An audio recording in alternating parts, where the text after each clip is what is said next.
afternoon, Australia. Good evening, America, and welcome to everyone listening across the planet.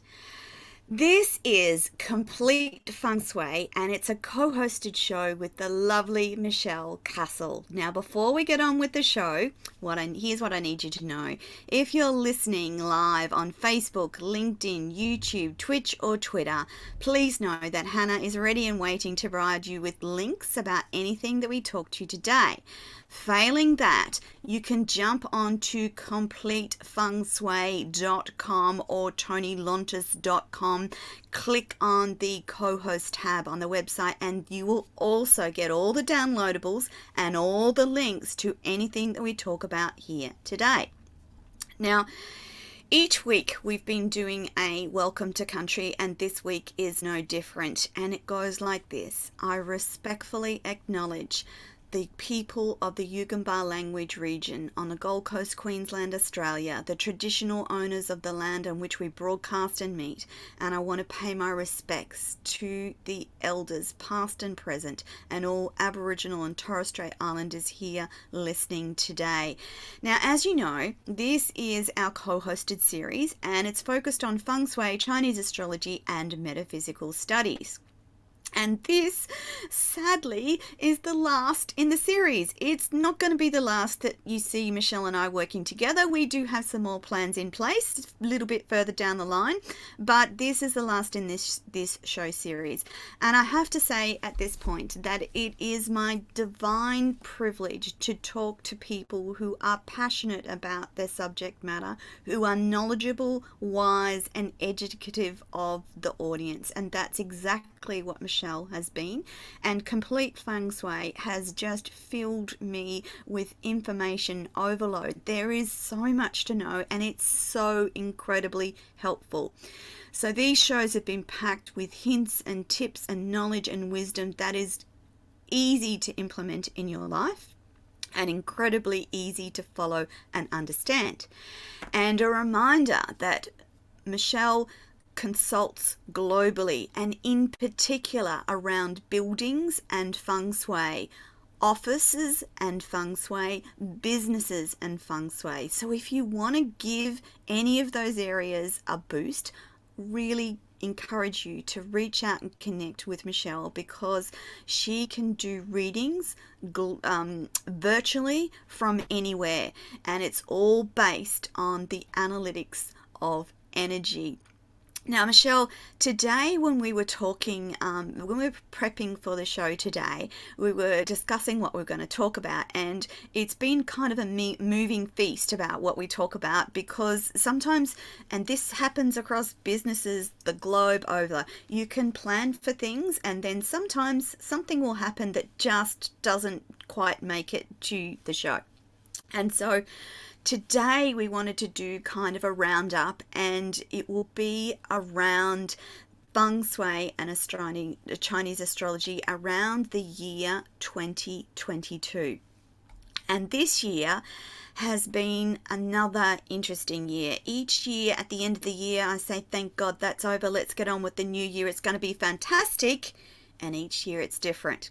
So last week we spent the whole show talking about Feng Shui and relationships, and again I encourage you to go back and rewatch the show. There is such gold nuggets of information packed in that show about Feng Shui, Chinese astrology and relationships. Again, easily implemented tips and tricks to try and improve things and the energy in and around your life.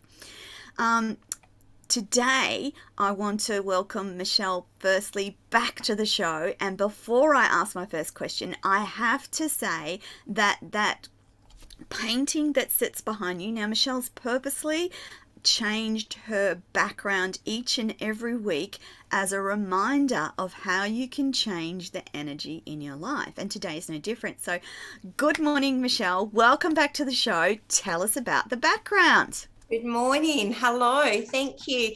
Well, this is actually this may not be everybody's taste, this painting for sure, but it's a particular favourite of mine within my home. This painting was actually done by a local artist, and to me, it's very much about a collection of women. So the painting to me is all about support of women, and it's a collection of women from all different levels and states within life, really about looking forward and supporting each other in their endeavours. And as we know, I really enjoy educating, and I enjoy tapping into that type of energy for people. So and women are very in a really strong position at the moment. There's so much action and movement and change this year, but women are actually getting stronger in their position as we head towards period 9. So as of 2024, it will actually be the time period of the middle-aged woman, and it's at that point that middle-aged women really step into their power. And so this painting always reminds me of the strength and the collective of women and women's luck. And I have to agree with Michelle. So not only does Chinese astrology and Feng Shui back up this feminine energy or rise of feminine energy, almost every second conversation I'm having at the moment, be that predominantly with women but also with men, they are feeling the gentle and strong rise of feminine energy, and that's pretty darn exciting, isn't it, Michelle? Yes, it is. Yeah, it is. And like the position of the rabbit this year is actually of the flying star 3, and obviously the rabbit is an animal that is all about reproduction and growth. This year the rabbit is actually in a position of conflict and dissatisfaction, which brings about action and movement and change. So a very pivotal year for women to really stand up and to be counted. And as I said, women's energy over the years has been getting stronger, but it's actually getting stronger and stronger within its momentum, because I think we actually need that softness as well. We need that mothering and softness that women actually bring with all that they endeavour and do. And that's right, Michelle. We're not saying this to denigrate men or masculine energy any way. No. But the fact is that for millennia, masculine energy has been the stronger force on our planet.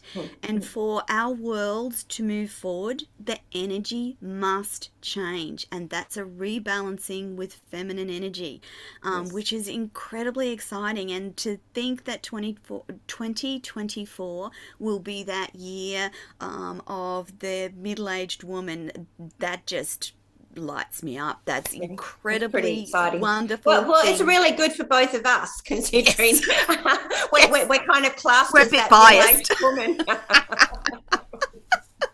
We're incredibly biased, but that's good for our daughters and our granddaughters and our great-granddaughters moving forward. So we are the matriarchs of a different generation, and that's pretty darn exciting. Now, I want to know what's up with the Feng Shui energy in 2022. Tell me all. 2022 is actually a triple tiger year. I think we have discussed this before. We have. But when we look at Feng Shui and Chinese astrology plays a major part in our date selection, and also in the way that we perform from one year to the next, depending which Chinese astrology animals actually sit within your chart. Everybody has up to 4 Chinese astrology animals within their chart. So you may actually know and understand the animal that is in your year of birth, but most people don't realize that there's an animal in their month and their day and also within their hour. So you have the combination of however those 4 animals are performing to how that is actually going to affect your life. So 2024 is a triple tiger year. We in fact have the tiger sitting in the year, the month, and also within the hour. And then we have the rat actually sitting on the day. So the tiger holds a lot of wood energy, but the tiger for this year also holds an awful lot of water energy. So it means we have a lot of water energy about.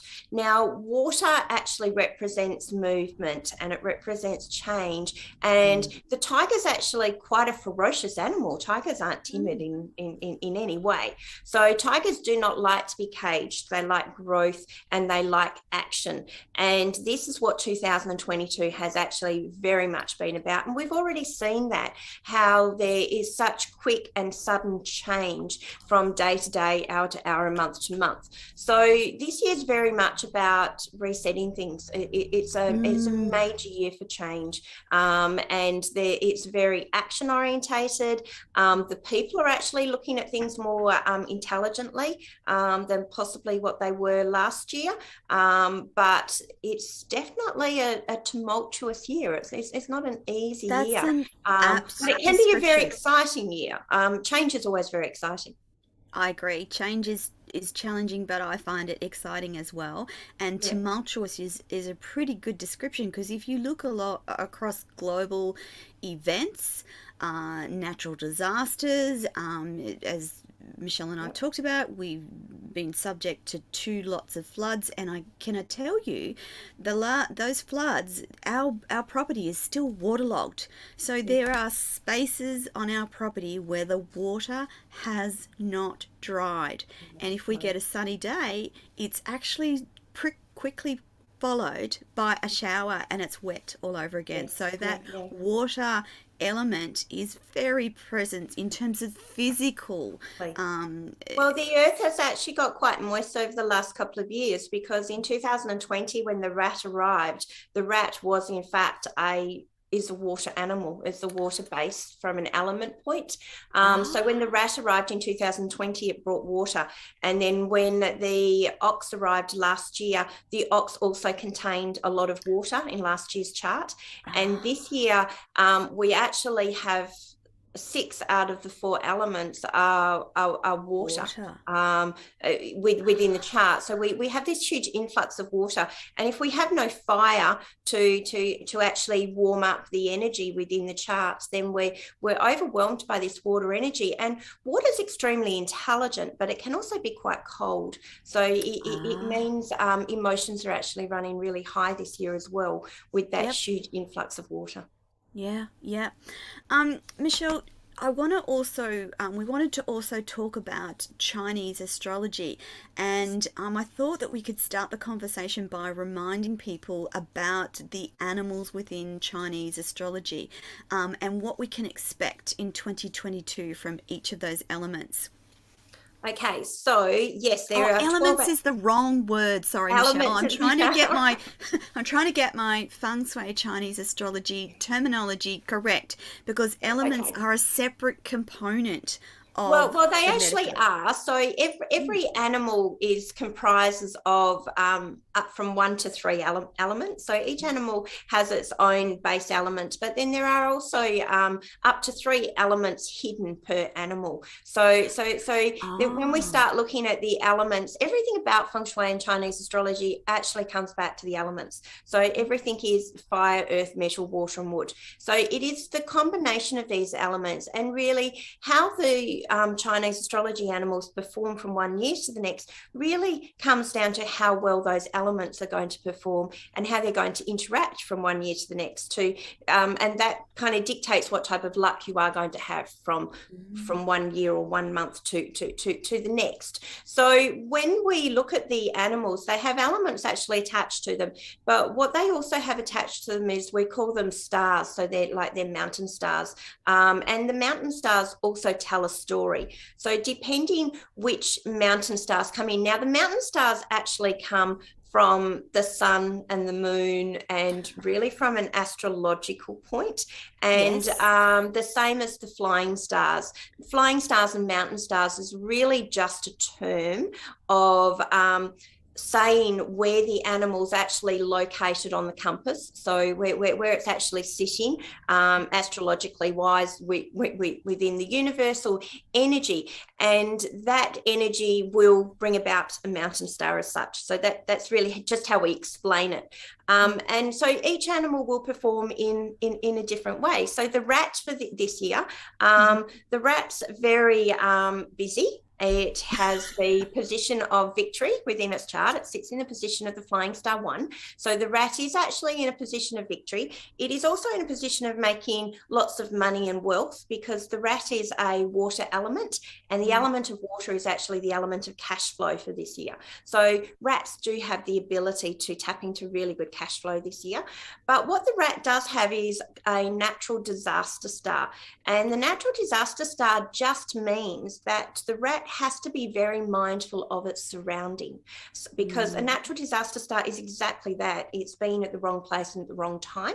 The worst time that this will actually affect the rat is probably December, because the December is actually the rat month. So if you're born in the month of the rat, if you're born in December, you're in fact born in the month of the rat, which means the natural disaster star can have something to do with your health as well. So you need to be more mindful of your health for this year.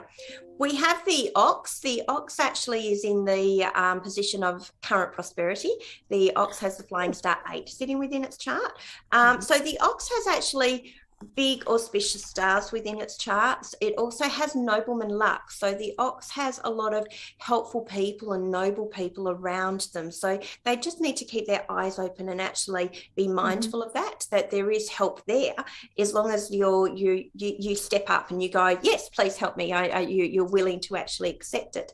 But the ox may actually feel a little bit lonely as well. So the ox is still feeling a little bit sluggish from last year's energy, and a little bit tired, which means it can actually go, I feel a little bit lonely actually within themselves. The ox month is January. So if you're born in the month of January, you're also born in the ox month. So you would have the ox within your chart.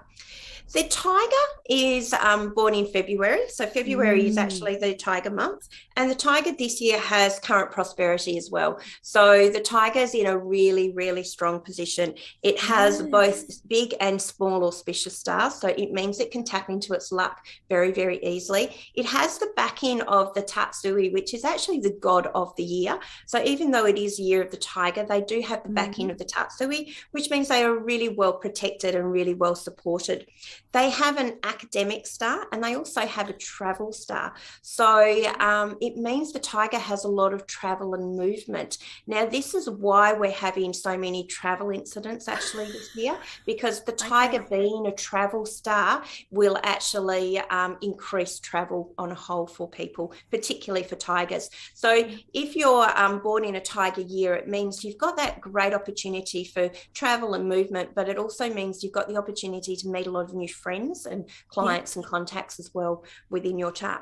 Now, the rabbit is born in the month of March. So if you're born in the month of March, you actually have the rabbit sitting in your month pillar as well. Now, when we talk about year and month, the year relates to your overall luck for the year. It's about your friends, your clients, your colleagues, your family, your work, how you're going to perform from the eyes of others. So the year's actually very much what is seen of how you're performing, where your month is actually about your cash flow. It's also about your personal well-being, so your physical and emotional well-being. So depending what animal sits in your month, that will actually determine how you're physically and emotionally going to feel about yourself for the year as well. So the rabbit this year is in the position, like I mentioned before, of the flying star 3. Now, the flying star 3 is actually a star of anger, conflict, and dissatisfaction and frustration. But the flip side of that is it brings about a lot of action and movement and change. And interestingly enough, the flying star 3 sits in the east, which is the location of the rabbit. But the east is also the location of China within the world. And within Australia, The east is actually like New South Wales and Queensland. ACT and Queensland. Yeah. So this is why, like I know we've got elections coming up here. Yes. There's going to be so much movement and change. This is when the stand of independence actually comes in, because there is such an overall feeling of dissatisfaction. And this is why there will be certain movement also within China, because we have that feeling of dissatisfaction actually sitting within that pocket.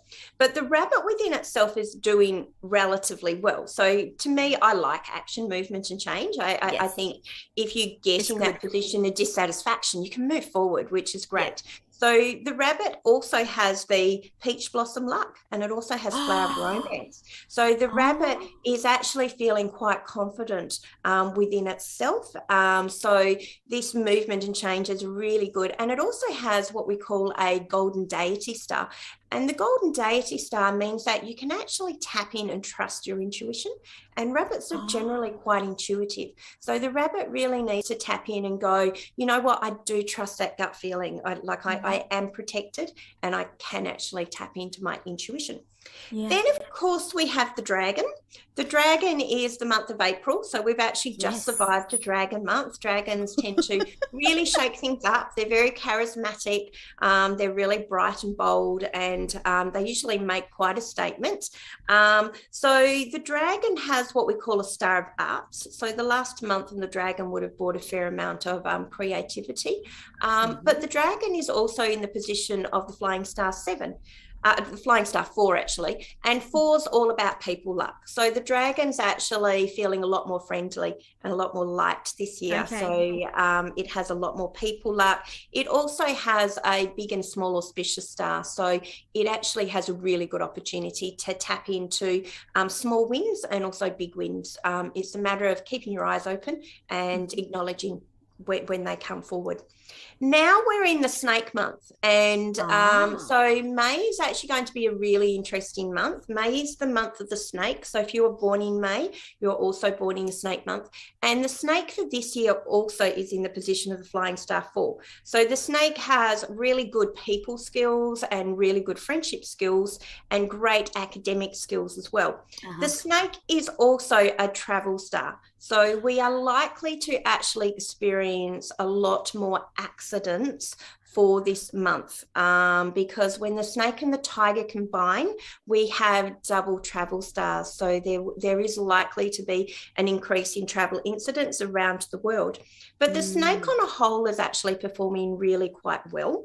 It has a heavenly seal, it has nobleman luck, and it also has small auspicious star, which brings in small wins as well. Okay. If you were born between 9 and 11 in the morning, you're also born in a snake hour. So that's actually really quite favourable for you from a business and a career point of view, if you are born in the snake hour.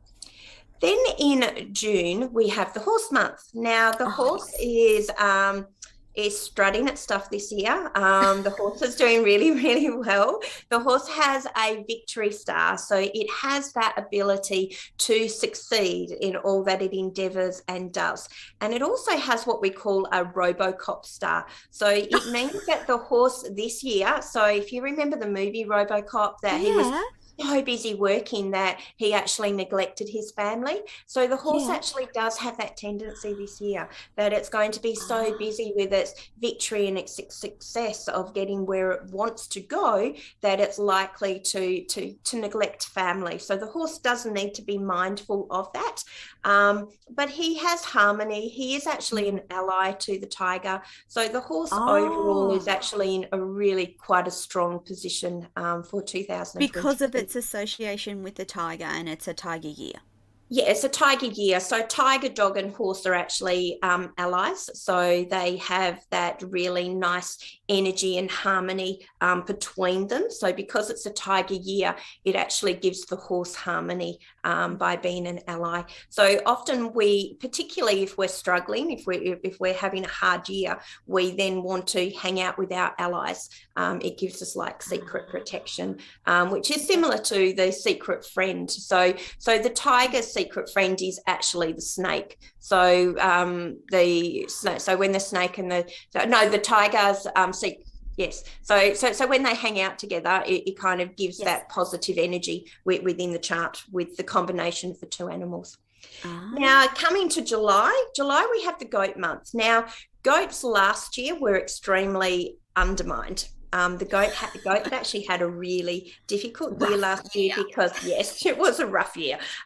Because being the year of the ox last year, the goat is in clash with the ox. So whenever it's an ox month or day, then the goat will feel very overwhelmed by responsibility. So the goat's really just catching its breath this year from last year's tumultuous year individually for goats. But the goat this year has both big and small auspicious stars, and it's actually in a position of the flying star 2 though. So the goat's health and energy is still a little bit undermined. It has quite neutral life force energy. So the goat is just going to have to be mindful that it really does take care of its health this year, and it doesn't get too overwhelmed by the emotions that is around.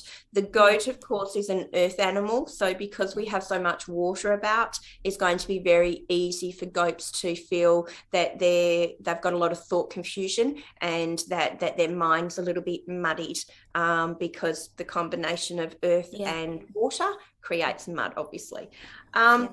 Then we have the monkey. Now, the monkey has a big auspicious star, and the monkey also has a travel star and an academic star. So monkeys are always very bright. They're very tenacious. They always ask a lot of questions. They're often the center of attention, only because they're so busy and they're so interested in everything in life. But unfortunately, the monkey this year is the animal that is in clash with the tiger. So because it's the tiger year. Now, the monkey this year is also a travel star. So we have to be very mindful that when the tiger, the monkey, and the snake come together, we class it as a 3 penalty travel star.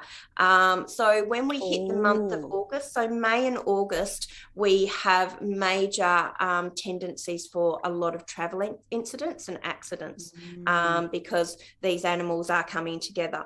So the monkey generally is performing quite well, but it does have the clash tendency. And when I say clashes because it's the tiger and the monkey actually clash in their personalities, and the monkey's metal and the tiger's wood, so metal chops wood, in fact. And so this is when we go back to the elements. So the reason why animals get on or they don't get on is generally the mix of the elements that sit within the animal to how it's going to be. So the monkey and the tiger will bring about tumultuous results. But what a clash does is a clash makes you stand up, makes you be counted, and it also puts you in a position of major move and change. So if we hit a clash, it means that there's things that we have to rethink. There's things in our life that need adjustment. And this is what the clash does. It comes in so that we can actually adjust and we can grow and we can move forward, if that makes sense. So clash isn't a bad thing as long as you are actually mindful of it. Yeah. We then have the rooster, and the rooster is a very strong contender this year. The rooster has big auspicious stars. It has the flower of romance.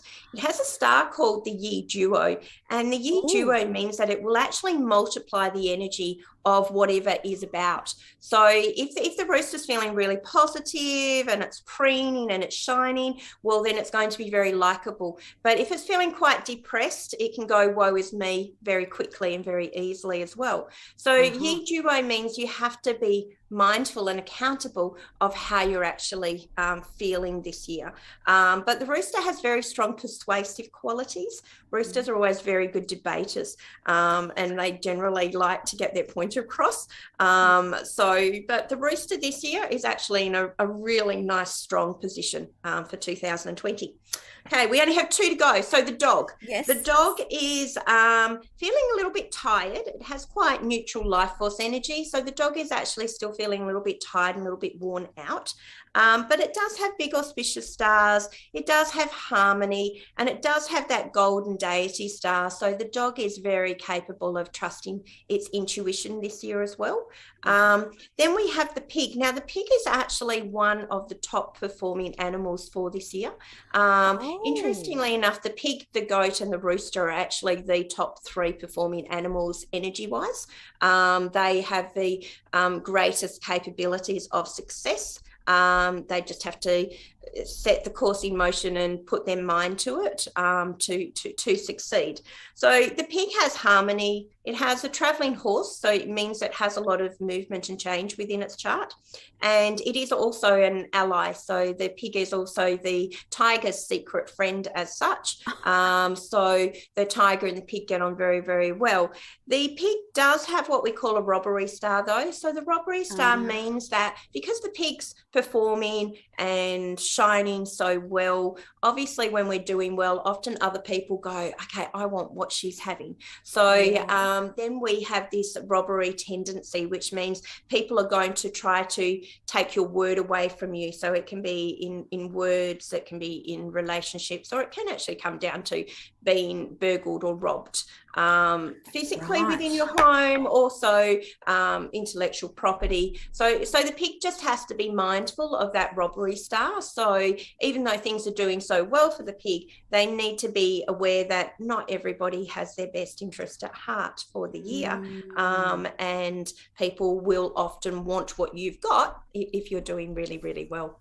So it's really quite a mixed bag, but most of the animals are in a relatively strong position this year. We just do have that major 3-animal penalty of tiger, monkey, and snake, and that's across the whole year, though. That is across the whole year. It will spike. And why it's major this year is because it involves 3 animals. So because it's already a tiger year, that means every time it's a monkey or a snake hour or a monkey or snake day or month, we kind of have the double whammies. So for the month of May, it's already a tiger year. Now it's a snake month. So every time the monkey appears on a day or within an hour, then we get hit with the 3 animals. And August will be the same, of course, because then it's the monkey month. Now, a 3 penalty, as I said, causes major travel incidents. So it does. It causes natural disasters, and it also causes travel incidents and incidents of fire. So we're likely to have an increase in fires, nuclear detonation. That's a big word for me this morning. But like underground fires and explosions, aeroplanes. So it will actually be that clash between, to a point, metal and water that will actually ignite things. Michelle, does that apply to like war? Would that be considered metal explosion? Metal is war. The West, the rooster, the West, and America is actually in the position of the flying star 7 this year, and the 7 is actually a military star. And so this is why America is itching for war, basically. The metal is what causes, metal is daggers, it's knives, it's bullets, it's harm, flashes generally, flash to the wood, and the wood is actually the human body. It's our bones. So this is why we're finding even the homeless, there's a lot more knife incidents, there's a lot more accidents, there's a lot more shootings will actually take place in Western pockets because, yes, 7 is a military star. And it's also a star of past luck because it was the last time period star from 2004 till 2000, from 1984 to 2004. 2004 till 2024 is period 8. But prior to period 8 was period 7. So that was 1984 till 2004.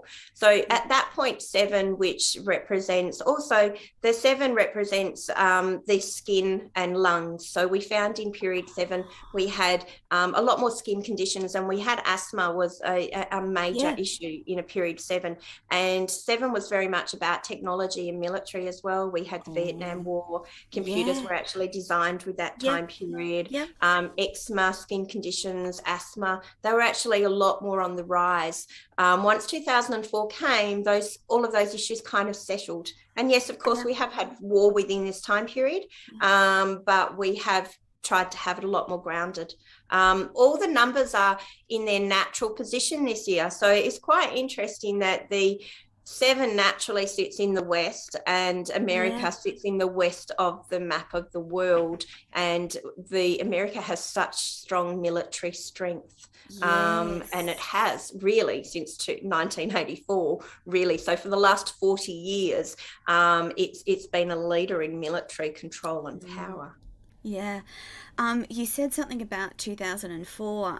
I follow traditional energy astrology, and there was a comment about the eclipse season that we're about to go into. It hasn't been the same pattern since 2004, so I'm really it's fascinating that the metaphysical studies often overlap and agree all the time. It's often quite analytical, because it's all within sequence, of course. Yes. So it's like, how many times does the sun go around the moon? Because everything is sequence, and everything about Feng Shui energy is read from the analytical sequence of energy. Correct. So we can go. You can actually look back and go, what happened in 1964? Because how the world performed in 1964 is very similar to how it's performing this year. So if you look at where war was positioned, where the movement of women was positioned in 1964, you can actually see that resurgence this year, because the energy is playing out in the same way. It's just we have social media now, and I think it's far easier for us to be knowledged and educated and coerced now than what it was back in 64. But the energy and the elements, and even from climatic weather, you can actually go, okay, when did the earthquakes occur? What major natural disasters happened in 64? Because they will actually be very similar to what happens this year throughout the year, depending on the month. Michele, I'm just curious, when you were talking about the animals and the month of year, I'm like, so you should be able to predict or analyze, say, the federal election, the likely perhaps outcome of what that would look like based on the candidate's particular astrological animal. Is that correct? It is correct. Yes, so you can. But you would have to know that information, though. Yeah, you can analytically analyze it. I can actually look at that date. I can also look at the elements. So it's quite interesting, because obviously this podcast is going around the world, so not everybody is aware of what is actually happening within Australia. But within Australia, our leading parties are basically blue, red, blue, and green. Okay. And so and if we look at the elements for this year, so the elements for this year, the earth element represents friends and foe. Okay. So the earth element is I would say One Nation is probably the earth element, because its colors are very strong within the orange. One Nation has orange colouring. So that means they're likely to, with what they're saying, put quite a intelligent point across. So they're likely to speak to the people. The people are more likely to actually notice and take a stand of what One Nation's saying. And also the United Australia Party would be similar, because their colour's very much yellow. So yellow is also of the earth nature. So those parties have a very strong position this year to actually influence the people, because the earth element represents people. So in your individual chart, the earth element represents your clients as such, your clients, your colleagues, and your friends. So that means One Nation and United Australia Party are in a very strong position of actually influencing power and people following. They're more likely to have more followers this year than what they possibly have within the past. Yeah. Any of the parties that sit in the white color, which is a metal color, so white, which is probably the National Party, they have a lot of output, but they won't have a huge amount of influence because they're of like the metal nature. Yeah.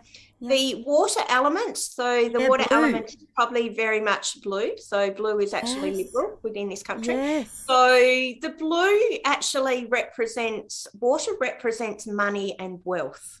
Okay, so that puts the Liberal Party in a position of wealth and money and power as such. Well, money is power, and really the Liberal Party is still kind of holding our purse strings, I suppose. Correct. Then we have all the Green parties. So all your Green parties are possibly more like your independents. Yes. You would have, the Greens. Yes. Great Australian Party, Australian Federation Party, like your independents that are actually rising, and their colour's more green. So green's all about growth, but green is also put into a position of power and status and presence. So it means these independents are actually going to be seen a lot more. So it's like the Orange Party, One Nation and United Australia. They're kind of doing the talk, but it's actually all the talk's going to shed light a lot more to any parties that are kind of within that green sector, if that makes sense. And then we have the fire sector. Now, we're very lacking in fire this year, and obviously Labor is fire. So Labor's a resource. So Labor is showing that it's a resource and it kind of has assets and it's got a lot to say. But resources are usually used. They're not usually what stands out front and wins. So if we only looked from the element point of view, that kind of, it does kind of show where things are kind of going. How the people vote is another thing. We don't have any control over that. And also we can look at, we could look at the animals of the leaders. I suppose the leaders, we could do their charts to have a look which one has the greatest success rate. And you could also break down all the candidates within elections and go, what is their Chinese astrology animal? So like the snake and the rooster and the tiger, they actually have the art of persuasion this year, the art of the spoken word. So it means those animals are going to be seen far easier than another animal that is quite low in its energy. So you can break it down on many levels. I don't have a crystal ball. Like I wish I do. No. But I don't have a crystal ball, and it is really interesting.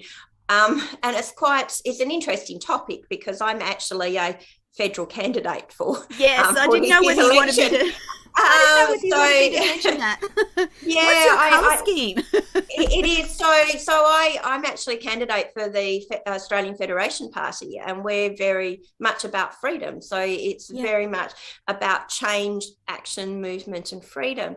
And so the freedom is obviously the green. So I think if that's good. It is. If these independent parties have any chance of making a change, I think this is a very important year to do it.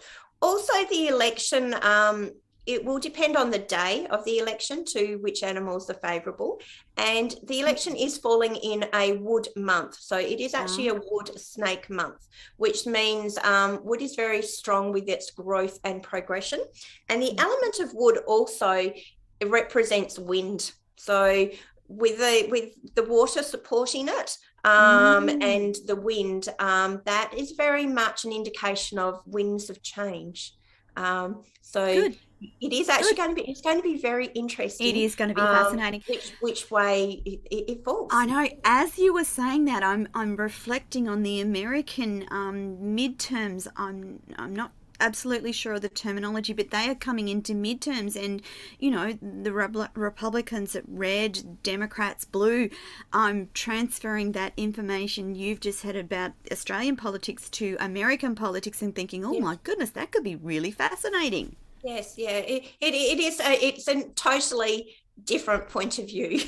It is quite a different point of view. But Feng Shui and Chinese astrology, this is why it is used around the world. This is why so many people. It's energy, and it's talking about just energy, and the collective energy of people is very, very strong, and the energy of movement and change, because we are in this major position and feeling of dissatisfaction. So it's the struggle of power, and it's quite interesting because women this year, the women sit in the southwest, in the direction of the chart. So women this year are kind of slightly undermined within their energy. They have a sickness and illness star energy for the old woman, not the middle-aged woman, but the older woman. Good to know. Has more sickness and illness, yes. But women next year are in a position of victory and success. So that means what happens and this leading year into very 2024 much leads into victory and success. Where men this year, the patriarch and CEOs and leaders actually sit in the position in the Northwest. And the Northwest for this year has the Flying Star 6. Now, the Flying Star 6 is all about power struggles. It's about positions of power, status, and authority. And when a 6 is unbalanced or too strong, this is when we have very strong bullying and dictational attributes. That's fascinating. It is really interesting because women will be coming across much softer, where men are going to be coming across very powerful. So then it comes down to people going, okay, well, we want change. What type of change do we actually want to bring about? Now, obviously, America sits where the Flying Star 7 sit into. So that's military, that's past luck. So, but the 7 actually buys into very good storytelling. So the Flying Star 7, even though it has negative connotations from a military point, if you're wanting to tell a story, you tap into that West sector, because the West is actually all about telling stories. So it's amazing for marketing. So the West is in a strong position for storytelling and marketing, which is the rooster as well. So the rooster is actually in a strong persuasive position. Yeah. Michele, you've got all these decades of amazing wisdom and knowledge around Feng Shui. From your perspective, working in this space for so long, what's the accuracy? I know, and from my perspective, it's completely accurate. But I'm curious about your perspective. Well, I think you have to have a fair amount of accuracy to have your clients come back. If you're not selling hope, and you're not actually getting results for your clients within their home and within their Chinese astrology chart, you don't have a repeat customer. It's really that simple. It doesn't matter how good you are at telling the story. If you don't get results, your clients do not come back. So I've had very strong success. I have a lot of clients. I have a lot of big clients that won't buy a building or won't do a development without my say so. So I think Feng Shui is very powerful, and it does help people in major ways, because you are very much looking from an analytical point of view and a forecasting point of view. So you can actually make a difference in people's lives quite substantially and quite easily. They may not always agree or like to hear what you tell them. I have a lot of clients that go into they try to convince me. They want me just to agree with what we go into negotiations, I call it. And it's like they want to hear my point of view, but then they want to negotiate with me to have me agree to what they actually want to do. Oh, I'd like to put a swimming pool here. And I go, no. But so we do have negotiations, which is quite interesting, because often people will go into negotiations, and if you don't agree with them, some will still do what they want to do. And then it's very hard, because you're in the position where you'd like to go, I told you so, but really you shouldn't. You would never do that. No. I know you would never do that, but I have to be a little bit more diplomatic about it. But no, I think success is quite easy to get with Feng Shui if it's actually done properly. But I have to agree. is having the right information. Like you have to have the right date of birth. You have to have the right compass reading. So it's not pie in the sky. No. And Feng Shui is actually really quite dangerous in the hands of somebody that He's doesn't not got that practice all levels knowledge. and doesn't have all the knowledge. There are a lot of practitioners out there that can very easily do damage to people's homes and well-being. And I think you hold a huge responsibility to be correct with within your information of what you tell people, because you're playing with their lives, and that's kind of powerful stuff. Absolutely. And that's why if people are thinking about feng shui, they need to engage with a master and a master trained feng shui specialist. So I get why your bigger clients would keep coming back, because that's what you have, is that expertise. So I've got a scenario running through my head, and I just have to ask you, so say someone's a real estate investor and they buy commercial buildings. They can actually go to you and go, this is the building that I'm thinking of purchasing, and you can see from Google Maps where that property is positioned and what the feng shui energy around that property would mean. So does that actually mean that they might have picked a great property in a great space, but what they put in terms of, say, tenants or shops in that property could also be impacted by the feng shui energy? Well, yes. As the owner of the building, you're looking at the overall energy of the building. Yes. So if that building lines up within your energy and it's favorable, and the flying stars are favorable also for that building can do extremely well. Looking at tenants, one lot of tenants might be very successful and do really well, and then the next lot may not. That may be to do with either a time change in the 20-year time period change within a building, or it may be from a yearly flying star point of view. So 1 year your tenants may perform really, really well because that apartment as such has great flying stars, and then those tenants move out, a new family moves in. That family, the directions, the bed direction, the door direction may not be conducive for those occupants, and they may get hit with unfavorable flying stars. So then they may not perform really well for you. They leave, and your next tenants may perform well. So it will come down to the individual. It is very much personally matching a building to the occupants, and that was my next to what you're question. living in. But if you're looking from an investment point of view, you're kind of looking at a different level than if you're looking at a personal point of view of you sleeping or working or living there. So I'm thinking also from a commercial point of view, you've had a building for, 18 years. If you know the feng shui energy around that building, it may actually be time to sell before it turns over in its 20-year energy space. Yes, definitely. So this is with all my consulting at this point for all new builds, I'm looking into the consideration of the next time period's energy. And so you should build this building and sell it in this year because that's what the feng shui. So a lot of my clients at the moment, I'm telling them that come 2024, they need to move from where they are currently living. I would advise them that it is time to move prior to 2024. So what happened in 2004, which will happen again in 2024, as we changed the time period from period 8 to period 9, the flying star 8, that is the 8 of current prosperity within a building and home at the moment, will go from being current and prosperous to becoming past. And that will happen basically on the 4th of February in 2024. So if you have a building where the entrance to the building, your front door, your bedroom has the flying star 8 as a water star or a mountain star, that means your luck is going from being current and prosperous, so you've been doing really, really well, to actually sitting in a past luck position.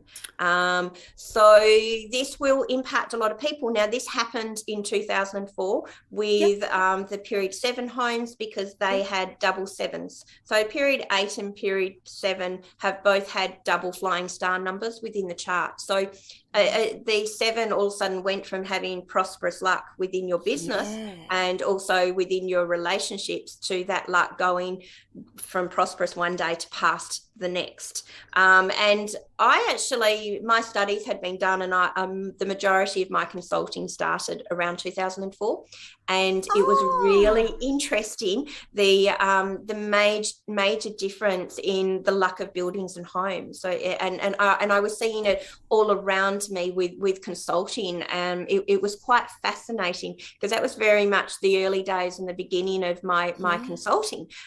So to actually come in and begin consulting on such a major time change was a huge learning experience. But no, it was very interesting. So it is, and we've kind of sat and we've been seated in energy for the last 20 years, 18 years. But that's going to change. But it's about to change again. So, and all the numbers will change significantly. So, Feng Shui maybe now is a good to once again get very interesting. Absolutely. And I'm thinking if you're thinking of selling a property, well, then in the next 2 years is kind of good. Yes. And then you should be looking for that property to go into the next 20-year period of time. Years. So you do. You're setting yourself up. But it will also, sometimes it does come down to a personal qua number as well. Yes. So if you're a qua number 2, 5, or 8, you will have performed relatively well in period 8 because 2, 5, and 8 are actually all earth numbers. So they're friends. Once we hit period 9, the energy is of the fire nature. So fire obviously gives life to wood gives life to fire. So if you're a qua number 3 or 4, you're going to find period 9 quite exhausting because your element is giving life to the energy of the time period. And if you're a qua 6 or 7, which is the metal time period, you would have found this time period quite exhausting. So it's Feng Shui is extremely layered from and it's what you're looking in your environment to your qua, to your bagua, to your flying stars, to your Chinese astrology. So this is why it is very important that you actually do have a professional giving you your advice. Because someone like me or another Feng Shui master can pinpoint your issues. They can explain it to you properly, and then you have the hope of success. Wonderful, Michele. On that note, we are completely out of time, and I hate to do this because we had more things to talk about, but that's okay. What I'm going to do is encourage people to jump on and connect with Michele at Complete Feng Shui. She is available for global consultation around any of the subjects we've talked about today. I will be making sure that we have Michele back on any number of our shows in the upcoming months as well. We also have some other things planned too, so watch out for those. Complete Feng Shui with Michele Castle. Please make sure you jump on, connect with Michele, get a subscription, get her books, buy her books, and she has tips and subscriptions available on all different levels. That, my friends, is our lot for this co-hosted series. Please watch out for the next installment. Michele Van Castle, thank you so much for co-hosting. My pleasure. I've loved it. Thank you so much. Thank you, everybody, for watching. So much fun. I can't wait to chat again soon. And that, my friends, is your lot for this week. Please make sure you do watch the re-shows on YouTube and catch up with Michele directly. Thank you so much. Bye for now. Bye-bye. Thank you.